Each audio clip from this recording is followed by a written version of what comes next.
Hello guys, আপনারা সব কেমন আছেন? আজ নাগ পঞ্চমী, শেষের পূজা আজকে। তার জন্য আপনি ঘরে পাশে অনেক অনেক শুভকামনা রইল, সবাই ভালো রাখবেন। আর আমি ঘরে পূজা করছি, তো দেখেন আপনারা। এই যে বাবা ভোলানাথ, এখানে আমি পূজা করছি। আর এই যে আমার গোপাল বসে আছে। তো সবাই দুঃখ সুখ, সবাই আজকে মা মনসার কাছে সবাই দুঃখ সুখ মানসিক করে। তো আমিও দুঃখ সুখ আজকে আমি মানসিক করলাম। মা মনসা, তুমি মনের আশা পূর্ণ করো। আর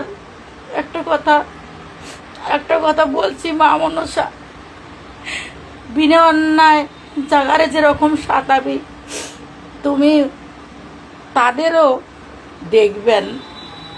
আর যারা ভালো করে, আমার সাওয়াল পাল দেশে আছে, সবাই ভালো রাখবেন।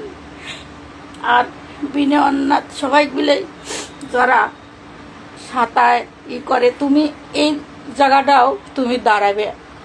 মা মনসা, অনেক অনেক প্রণাম। মা মনসা, আজকের দিনটা খুবই আমাদের খাস হয় দেশের বাড়ি, তাই আমরা বিদেশের বাড়ি পড়ে থাকি, আমরা কিছু করতে পারি না। তাই পাশে থাকবেন, আর কোনো ভুল হলে পরে মাফ করে দিবেন। আমি ঘরেই পূজা করলাম। সবার জন্য শুভকামনা রইল।